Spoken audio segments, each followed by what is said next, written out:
Yo, Shortbox Nation, this is Botter, and I'm here to tell you right now that con season starts early this year with the return of Northeast Florida's premier anime, comic book, and sci-fi event, Collective Con. That's right, Northeast Florida's largest pop culture convention returns for its 10th year on March 8th through the 10th at the Prime Osborne Center in Jacksonville, Florida. 10 years of Collective Con, they're pulling all the stops out to make sure this is a can't-miss event. And the guest list they got going, don't even get me started on the guest list. I mean, they've got A-list celebrity guests and voice actors from some of your favorite movies, anime, and video games like Elijah Wood and Sean Ashton, Ray Park, Trisha Helfer, Ross Marquand, Max Middleman, and Bo-Katan herself will be there, Katie Sackhoff. Tell me what other convention is giving you the opportunity to meet Frodo and Sam from Lord of the Rings, Darth Maul, and One Punch Man all under the same roof.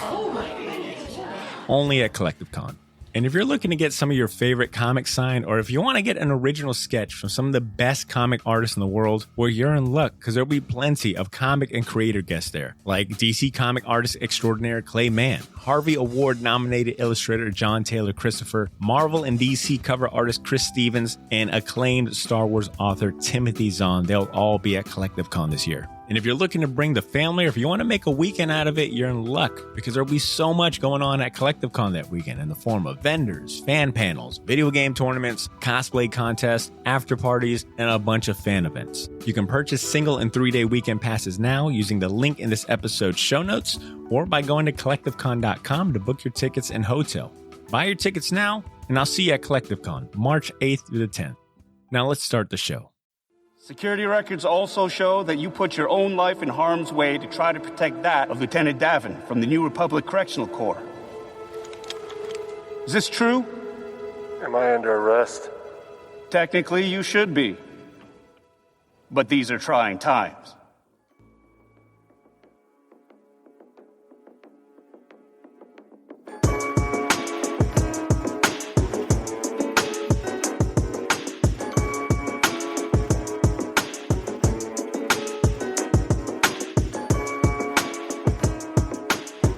Yeah, so I think that's kind of why it was important that Frog Lady was like, you fucking piece of shit. Like, right, you're calling his honor into play. You're like, you're a fucking samurai? You say you're a fucking samurai? Where's your code of chivalry? And he's just like, God damn it. It's almost like doing the right thing when nobody else is looking, or when nobody else Right, where's your integrity, you know? So one of the first headlines I saw when I was, looking up this episode was one from Collider, I think is the publication, and it read, "The Mandalorian, Baby Yoda ate a woman's child, and I am disturbed." Children. And I was like, yo, that pretty much sums up my thoughts on this episode. But also it was disturbing. To see a little boy be like, yes, Frog Lady eggs. And the way he sucked him in. Oh my God. He's like, can we talk about this baby's dietary, just diet, period? He's not a vegan. He's definitely whatsoever. No, he's not. He's definitely the not. way he was drooling at the meat, like the dragon meat, he was ready to dive in. I was drooling at the great dragon. Yo, me too. I was like, damn, that looks like a perfect. That is a perfect aged steak. It looks like a nice Dry, fillet, The crisp on the outside, very good. What's her name? The other lady that's appeared in a few episodes now. Amy Sedaris' character? So she just picks up the steak and just rips right into it. Oh, my God. It looks so good. It did. I was like, all right. Like I was like, hey, you make a nice pastrami with that one, eh? There's no silverware in this galaxy. No. All right, you guys are making me hungry. Let's kick this episode off before I get any more hungrier. Shortbox Nation, welcome back, and new friends joining us for the first time. Welcome to the Shortbox Podcast, your soon-to-be new favorite comic book and pop culture podcast, where we like to focus on reviews, recommendations, and interviews of industry professionals. I'm your host, Botter, and I'm joined by a full crew of talent today, including my right-hand man, Cesar Cordero. This is the way. Smiling Blythe Brumleaf is here with us. Hello. Might be the champagne. And filling in for the fourth chair today is Ashley Lanny Hoy. Hey. Hey, Ashley. Hi. As you could probably tell from the title, this episode falls into the review category. We're continuing our Mandalorian Season 2 review spinoff episodes, and today's all about Episode 2, The Passenger. So from here on forward, I'm going to go ahead and preface it that we are going to get into the plot of this episode. So there is spoilers ahead. So spoiler warning if you haven't watched the episode, or if you're interested in not having anything spoiled, go ahead and pause this, come back to it. But from here on out, it's going to be filled with spoilers. So you are now entering the spoiler zone. I'll also add that this episode is brought to you by our sponsor, Gotham City Limit. Jacksonville's premier place for comics, toys, collectibles, and more. It's located on Southside Boulevard for all of you locals, and worth a visit if you ever find yourself in Jacksonville looking for an awesome comic shop. Episode 2, which is number 10 overall in the series, is titled Chapter 10, The Passenger. It's directed by Peyton Reed and written by Jon Favreau. It stars Amy Sedaris as Peliamato, making her return for this episode as well. Misty Roses as the Frog Lady. Richard Ayoade as the voice of Q9. D. Bradley Baker as the voice of the Frog Lady.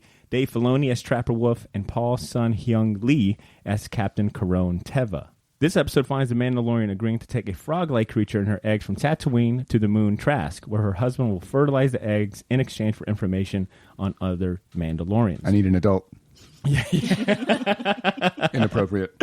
So how about we get Easter eggs and like kind of like the cool finds out of the way first. Did anyone have any Easter eggs or trivia to share from this episode? I don't know about Easter eggs or trivia, and anyone who's out there that's a listener, please let us know. Anyone not named Lars, because I'm sure he already does know. The ice planet that they are on, is it the same ice planet that Zeb was marooned with the Imperial officer from Rebels? Was that the same one? It looked to me like, I wonder if that was the same one. It would be cool if it was, because Dave Filoni, of course, wrote Rebels as well as this show. See, I think I did hear that it was. There were a lot of Easter eggs as far as Rebels is concerned, but I've never seen that series, so... It's good. It's really good. I need to. I cried. I cried like a baby. Gosh. This is five seasons, and a little cartoon made me cry. It's so good. But at this point, anything makes Cesar cry. That's true. I'm not too surprised. Some of the Easter eggs that I do have noted here is that the passenger frog, the Frog Lady, her species is based on Gribbet the Ribbit. It's a bounty hunter that was first seen in the Star Wars newspaper comic strip in 1981. I've also got here that the spider creature who attacked the child. Yeah, gross. Arachnophobia, beware, for this episode.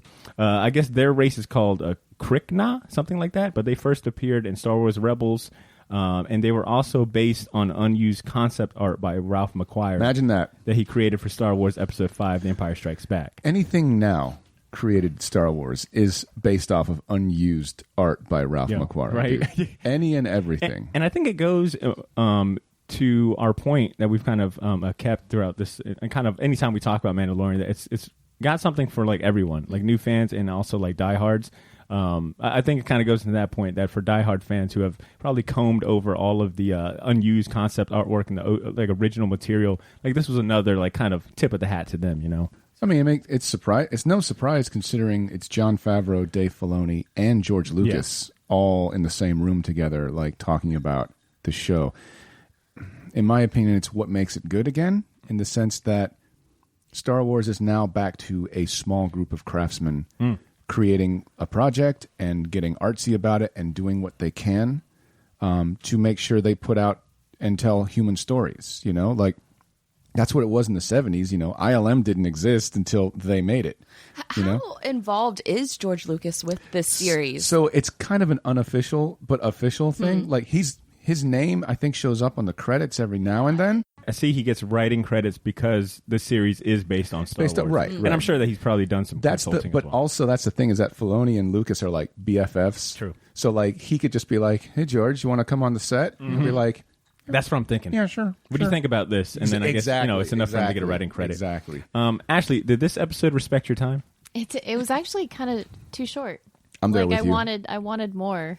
So when Baby Yoda snuggled up with the Mandalorian on the ship, I my heart melted. I loved that scene. It was so cute. He had a lot of cute moments. Yeah, his little noises, and when he runs, like when he runs, and his little teeth. Like I love. I'm tearing up. Like more than like human so children. Fucking adorable. Yeah. He's like when he had like the actual gibberish. I think that was. Blythe pointed a good thing out too. I think this is the first time that we've like really seen his speech evolve past coups. Yeah.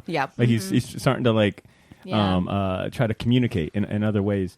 When he was put in danger with the spider on his head, Oh. I got real scared for him. Really? But you know No. nothing's going to Yeah, I happen to know. him. Not only was Like, I knew nothing was going to happen to him because he's terrifyingly strong with the Force. Like, if he really was like sweating it, like if he was like, oh no, these spiders are going to get me, he'd just been like this, snap, And he and then they hasn't- all explode. But he hasn't done anything yet with Yeah. his powers yet this season. They've kind of, Right. I mean, so Right. far they've only kind of had him in the used him for like reactions or kind of comedic relief is what I've seen so Yeah. far. But if his attitude and his very brash young childlike nature is anything to go off from this episode, I'm a little concerned about what he's going to become as an adult because no just don't seem to work on him. That's the thing, though, is that's what I like about it, is that because I was talking about, like Baby Yoda really hasn't done anything. Like the child has pretty much stayed away from doing anything Force sensitive in what we've seen so far. And I think that maybe because, to Botter's point, the child is watching what his surrogate father Yes. is doing. And just kind of like taking note and just being like, is this what a man is supposed to be? This is a man. The moment the opening Okay. scene with the jetpack and how Yeah. and he looks up Like at him and morality, he's like, okay, I can do that now too. Right. Like he's like, that's funny because he's looking at him like, I don't know how I feel about that. Like that person was not, you lied to them. You lied to them. He was on the up and up with you. You weren't with him.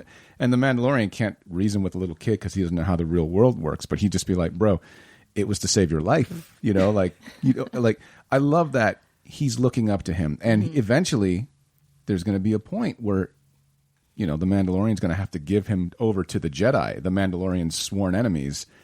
And they're going to have a little kid on their hands that's seen some shit. Like, he's going to be like, yeah, I can take a lightsaber. And he's not going to be no backwards talking weirdo. He's going to speak like, I can bring you in warm or I can bring you in cold. Yeah. And he'll have a lightsaber and they'll be like, okay, we need to teach you like morals. Like, holy crap. Because you could see him battling with it during the first season when he's like force choking Cara Dune's character. Sure. And then, Out of the blue. and then this one, he's like eating a woman's children in front of her repeatedly.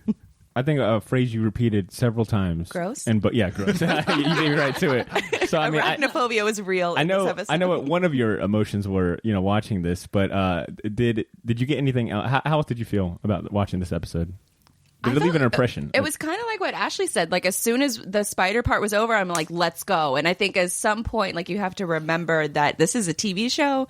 It has a limited run. You're not going to sit here for, 2.5 hours and get a full experience. And I think also it kind of left me on, sort of the I guess that my edge of the seat, where this was one of the first episodes where it didn't have a conclusive ending as the other episodes have, where the next couple episodes feel like they're going to have a greater importance because of the whole, going to Trask and bringing the eggs back to the father. Because you saw that part there was a screen grab that I saw that they're on Trask and you see the frog lady's backpack with the eggs in the back. So you see her on Trask. So I feel like that's going to play a larger importance. Well, I think even in the beginning of this episode, it was nice to see. Like, it picks up right where the episode 1. Yeah. Like maybe a few minutes after, on his way back to town or whatnot.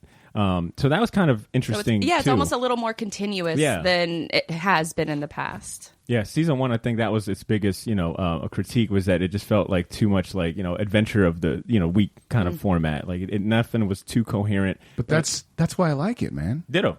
Yeah. It's the opposite of prestige television. Like, it's like, no, let's go back to serialized shows where it's like everything's self-contained and story is not the focus. It's the character growth, which is why it felt like such a weird ending for this one. Like, as soon as they got out of trouble, then they're just flying away, and that's how the episode ends. I was like, I wanted more. How many times have you guys seen a sitcom or a TV show? Pick any of them where like the main character is stuck in a car or in an elevator with a pregnant lady. And that character has a coming of age story where it's like, I've never done this before.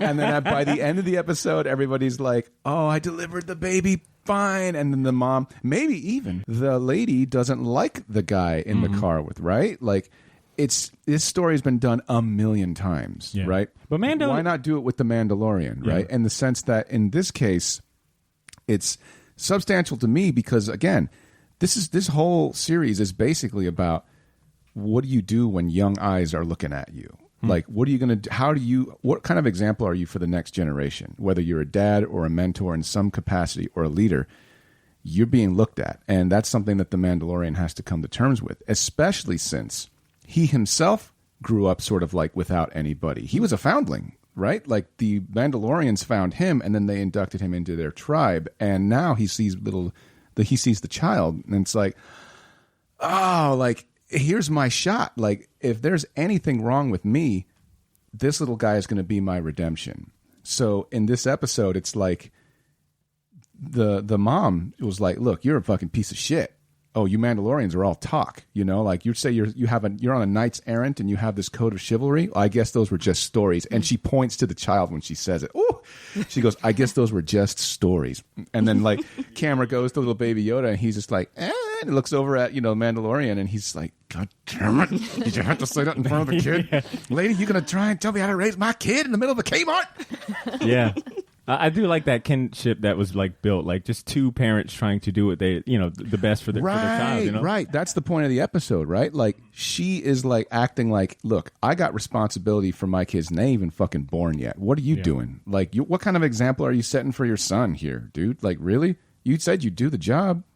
Fuck you, like there's like this layer of or like this sense of desperation that everywhere Mando goes. One of the X-Wings pilots, Captain Crone Teva, played by Paul Sun Hyung Lee, he even says, these are trying times. But I mean, everywhere Mando goes, like that sense of desperation in this post-Empire galaxy is very apparent. It's everyone like in just very hardships and situations. I mean, episode 1, he was at the town. They had to deal with like great dragons. Their village kind of constantly being attacked, and then with this frog lady, like she's very desperate to get where she needs to go for like the survival of her species, and Mando's always put in these situations where he's got to kind of help regardless if he wants to or not. And there was something about that conversation, and that was probably my favorite scene was her activating the that was cool. Q9 and expressing that, like just that sense of desperation. There's something about it that kind of resonates with me, and seeing Mando like have to be put in these positions to uphold his honor and help where he can. And speaking about that scene of Q9, the writing is so tight that everything just makes sense, man. Like when they kind of pan to Q9 and he's all broken up and stuff. I know I was thinking like, damn, like this is a weird cameo. Or why they even went as far in the recap to show you that he was in the cockpit and it was during the Prison Break episode, Yeah. And I was like that too. I was like, why the fuck are they bringing the Prison Break episode up? And it's two references, right? Q9 and then the X-Wings or like X-Wing pilots are like, yeah, we heard you did some cool shit for us, so maybe we won't blow you up. Which is probably my favorite episode from season 1. It's definitely like one of my top ones. And I think it kind of like I was saying, the constant critique I've seen is like all these episodes just feel detached. It's not a coherent story. But I mean, the fact that they can have a solid callback like that kind of shows otherwise. Yeah, they do connect later on at a later date. This show is kind of forcing you to be patient. I have kind of faith in Filoni and Favreau and their whole team that they, things are going to connect. I think that we just haven't been forced to kind of be this patient with a Star Wars, franchise. Outside of like maybe a Clone Wars or any long-standing one. But I feel like the movies kind of trained us to like immediately get some of that satisfaction or answers question in such a shorter amount of time. Have you seen did I send you that meme where it was like Pedro Pascal was admitted to the hospital today? Have you guys seen that meme where it's like it shows a picture of him like at a premiere and he's kind of smiling and it was like Pedro Pascal was admitted to the hospital today. Y'all please pray for him. Apparently the doctors diagnosed him having severe back problems from carrying the entire Star Wars franchise. Pedro Pascal has got like I feel like he's just gotten so much better in that costume, man. Like how he moves, there's like some serious acting chops. Because I think Blythe, you said it. Like his face, you can't see it. It's so his like mannerisms right. that he can convey without really saying a word. And even if he does say something, you can still see it in his mannerisms without seeing his facial expression. I feel like he does a great sigh. Like I could just tell when he's like, oh, God, not again. You know what? After the frog lady speech, fine. And he just gives her that I'll look of you. like, motherfucker. Challenge my honor in front of my son. Ashley, what scene or moment really resonated with you?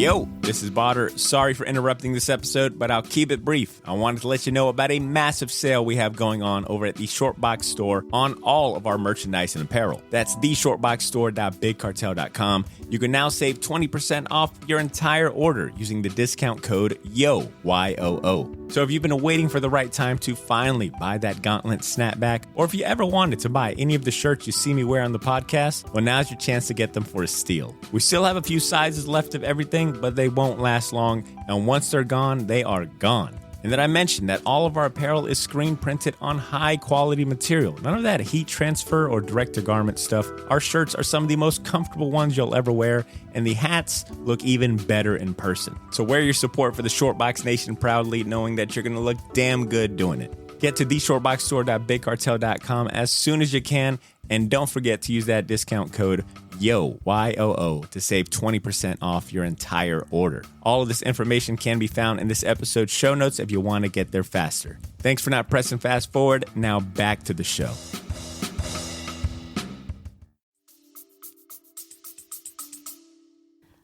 Besides the that little cuddly scene, so I like the beginning of it because it kind of had like this sort of like Looney Tunes, like just take the guy up and just drop him. It was like so cartoonish, and then the whole just something about him eating the spider egg. I don't know, because it was just like the practical effects of it, just like cracking it open. It was such a satisfying scene for some reason. Yeah, it made me hungry. Yeah, he like like I thought about Cadbury cream eggs.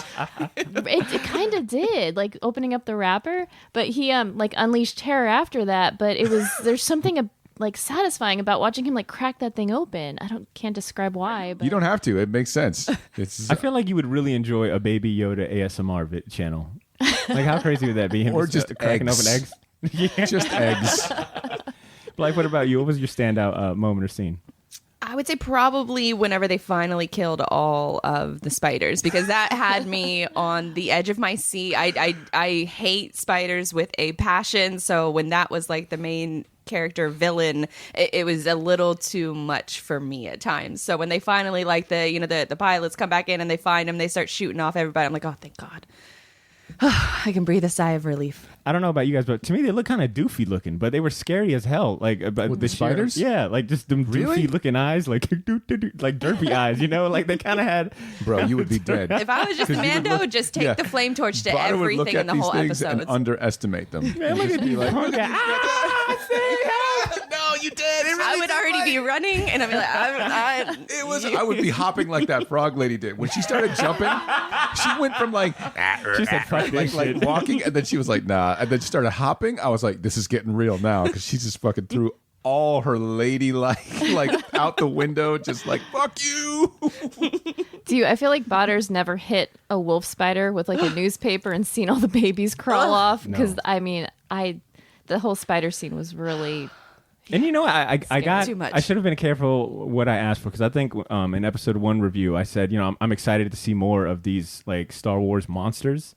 And of course, immediately, Look what you got. That's what you get, dude. I got You willed it into existence. wars than plenty. Actually, I think when you brought up the beginning, I was thinking to myself, you know, this seems to be a trend or a kind of recurring trope with Mandalorian. It always seems he starts off Egg eating? Well, he always seems to start off with having to deal with bounty hunters. You know, this show tends to like.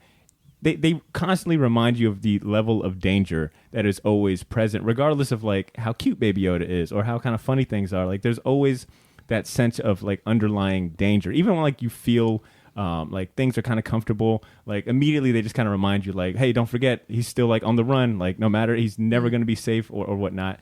But there is like a sense of comical element to that opening scene. I thought like when he pulls like the gun towards him and it hits both of them in the face, it just looked kind of funny to me. But the jetpack, of course, was like, you know, the punchline. But to me, it hits like a lot of emotional tones. You know, there's like they can handle so many different feelings. You know, like humor, like that very serious moment between the frog lady and Mando. Like they handle so many different emotions really well, man, and I think that just kind of, you know, goes to the writing by Jon Favreau. See, I wanted to know from you, man, what was your standout moment or scene? Oh boy. I think the Mexican standoff at the end with the X-wing pilots and the Mandalorian, and he's got his gun trained on them, even though like they saved his life. Like he's like, look, I'm on the wrong side of the law, and you guys are essentially the law. Like you're the sheriffs. You guys are basically we forget that they're the good guys. Like the story's just being told from the Mandalorian's perspective, so we're rooting for him. But he's not up till now, he hasn't been a good person till like the beginning of finding the child, right? Like we don't know what he's done. He might have done questionable things that put him on the wrong end of the law / he's part of a bounty hunter guild. So yeah, probably questionable. Yeah, questionable, right? But up till now, those X-wing pilots, they don't know. They're like, all we see is Mandalorian armor. You guys are good at killing, and we've looked up your rap sheet. So all we know is what's on paper. And what's on paper says you're dangerous and you could be a threat. But also on paper is you aided a Rebel Alliance, now a New Republic soldier, in capturing 3 criminals, known criminals, like really bad people, and that you sacrificed your life to do it. So instead of like, and it's funny because they're not giving him like the, hey, professional courtesy. Like it's like, so maybe we won't blow you up. It's like cops having nuance. Right. So like cops in the West, because remember, this is a bombed out galaxy, right? Like this is like World War II London, where like everything is fucked up, like right after the Blitzkrieg. So everybody's still kind of trying to struggle to find some sort of order, including the good guys in the Star Wars universe. So they're more or less like, hey, these are trying times. We'll turn a blind eye right now, but get on your horse and get the hell out of here, pilgrim, And he's like, all right, I can respect that, I get it. Like that to me was a standout moment because it kind of still reminds you that this is still sort of the old West. Like this isn't the New Republic at the height of its power like we see in the new Star Wars trilogy that just came out. And it isn't, the Empire where everybody's like, lick a boot, motherfucker. And it's like post World War II.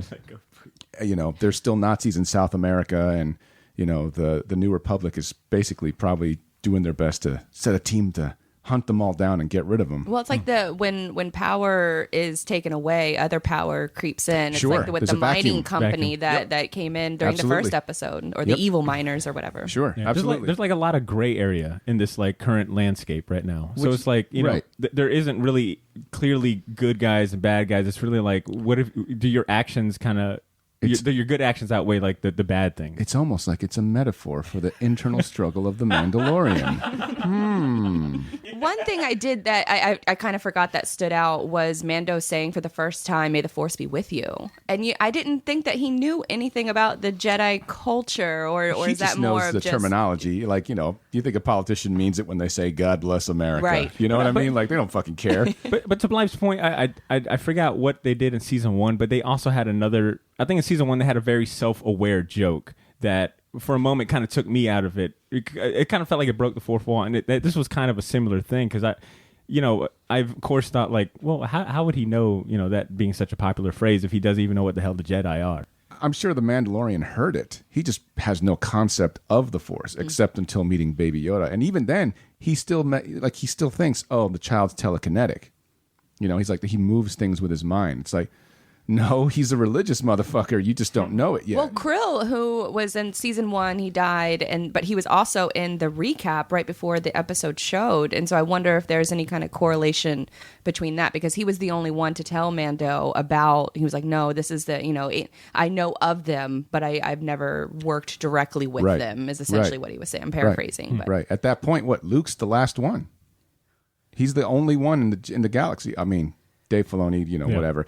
Ahsoka's still out there somewhere, and there's a bunch of other people. But as per the original movies, there ain't many Jedi around. So, I mean, it's like, what do you do in a world where there's still magic and people are saying, may the Force be with you? Mandalorian's like, oh yeah, and also with you, See, you bringing up the pilot scene at the end reminded me one of my favorite scenes in this was when he's kind of getting like pulled over, watching the Mando It's getting funny, pulled over. dude. He's like, oh yeah, my thing's not working. We'll wait. Dude, as soon as they go, hey, can you switch over to channel 2? I'd like to talk to you. Oh my gosh! Like, And then the X-wings activate. oh my god! That was As soon as they saw that, I was like, lock S foils in attack position. Like it was like I'm like, Ask for the body cam, bro. Ask him to turn the body cam on. But I think I like that scene so much because that's when I had the moment of like, damn, man, a sense of like appreciation for Pedro Pascal's acting, because I think that entire scene it's tense. Well, they only focus on Mando, which is kind of interesting because, it's Filoni and the other dude that don't have any, like, you would be able to see their facial expression, but they focus strictly on Mandalorian's, him reacting to everything. It's still like, it just works. Anytime you see that, and that's a Star Wars thing that we've seen before in A New Hope, when they're rescuing Princess Leia, Han Solo's like, they're like, what's going on up there? He's like, hi, everything's fine. Everything's fine now. Hi, we're all good here now. Thank you. And he's like, what happened? Bad leak, very dangerous. Don't come up here. Who are you? What's your operating number? Boring conversation anyway. Look at that company. Like all of that is, it's perfect because you get to see what the enemies don't, right? And in this case, the X-Wing pilots are kind of painted as the bad guys, but they're just the law, partner. I always brace myself for something very intense after like a comical moment because, like I said, they do such a good job of kind of riding this roller coaster of emotion, like funny, very tense. I mean, I think right after that scene, he's trying to flee them in that ice planet, crash lands, and then we're already set up for the next scene that has a completely different kind of tonal change. So, and this is nitpicking, just like the only problem I had was like the frog lady. Like just her character design in like a universe where you can do anything, like anything. Why would you make it just look like a frog or a gecko? I just wanted like something more creative. Like even the spiders, they had those like gross little mouths and stuff. I just wanted like a little bit more from like her character design, but I really liked her and the way that she like hopped and stuff. But that's being so nitpicky. Well, they did literally have a giant fucking fire ant. Yeah, that's true. Yeah, another gross character. Lots of bugs in this episode. Hey, he's a doctor, okay? Yeah, put some respect on his... What the fuck do you know? Do you have an MD? Potter Milligan, MD? I don't think so. The poor guy. That's what's funny about yeah. watching on with subtitles on is that you see like the doctor, Dr. Mandible, and then Frog Lady. He spent 7 years at the Imperial College working his heart out, trying to get somewhere. I swear, everything in this universe comes with a price. Like, yeah, like that college tuition he had to pay to get his doctorate. Oh man, Life. What about you? Anything that that you would ding this episode for? Not really. I think more just enticing more curiosity because I mentioned Krill earlier, and he in that particular moment he says, "Let the old ways die," and then throughout the episode you kind of get a hint of how many of these ethical morals is Mando still going to follow. His ship is super old. Like how is that going to evolve into something more where he has to let go of his old ways, where he has to let go of his ship? Like how long is he going to live with that moral code? Yo, that ship is busted. That's a fucking Clone Wars ship. That ship is old. Life, we've got limited information on what the next episode is going to be about, which I've kind of been a fan of. I like the surprise factor going into these episodes. But what are some of your best guesses that happen in the next episode? Or maybe even like kind of selfish ones. Do you want to see anything maybe get covered, a character be introduced in the next episode? Well, it's sort of two things because we know Dave Filoni directed episode 5 and they're about to head to Trask. And one thing that stood out to me is when the child, Baby Yoda, first sees the frog lady's eggs. Like he's right next to the dragon meat, but then he also looks at her eggs like he's seen them before.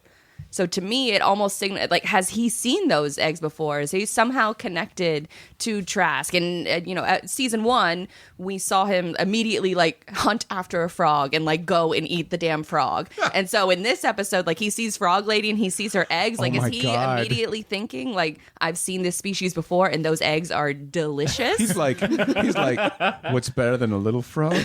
Big frog. Because the Frog Lady says something to the effect of, this is the only planet that is habitable to our species. So does he have some kind of a connection there? So it makes me think that we're going to be on Trask for at least a couple episodes, because that's also the famous scene where we don't know who she is, but it's a woman. We think she's a Jedi. God. We're not sure exactly who she is, but it is that same scene where that screen grab is, where you've seen the frog lady's little backpack. And they've been tight on like the keeping the information. Like you'll go on IMDb or Wikipedia, and they just won't list anything. I think the only thing as far as future episodes that I know, it's going to be 8 episodes. It seems like Dave Filoni, directed episode 5. That's like all I know. So it's like fun viewing, like no expectations. It's just what they give you and what my reaction is going to be. There's only 8 episodes this season? I believe so. Perfect. I thought there was going to be like 20. Yo, me too. I heard Me that too. and I was like, ooh, no, that's not good. Oh, give me all that you can. See, I'm on the other end of the spectrum where I want the next episode trailers. I want to dive into the scene by scene breakdowns. That's just that's who I am as far as my fandom is concerned. Well, that's good. It's good. It's good. I'm just going to say it's good. It's good. But be careful what you wish for, because that means more people are involved and less, say, in the original hands of the creators. And it's like, well, that means more money. And if it's more money, well, that means the company's looking at you a little harder in what you guys are doing. True. Very and not true. even Favreau's strong Avengers might can keep the mouse away for long. Ashley, what about you? Do you want to? Are you expecting anything next episode? Do you want to see anything in particular? I really want to see Rosario Dawson. Yes. I'm Every super concept art, excited for every that. concept art I've seen God. as So good. Guys, please watch Rebels and cry with me. Cry with me. Every concept art I've seen of her, drawn as Ahsoka, has just looked phenomenal. Yeah. Spot on. Yeah. So I can't wait.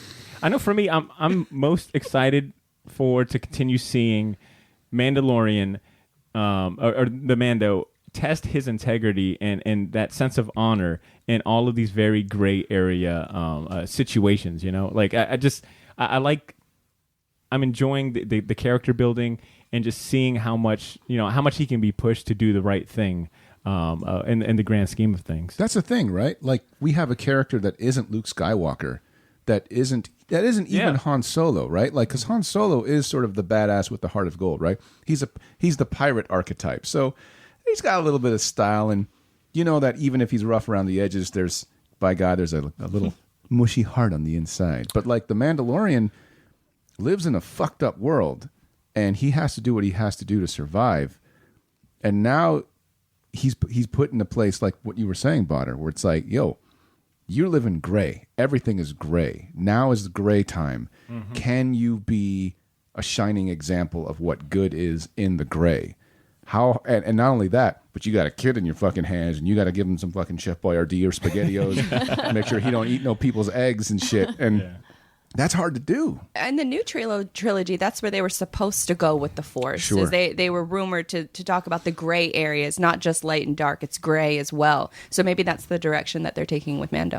I will also say I'm curious if we get, and I have a good feeling about it, that we're going to get a pretty good, I think, payoff at the end. And I say that because with the X-Wing pilots bringing up, his deeds, how things kind of came back around from, the prison scene, and how that ends up helping him in this episode.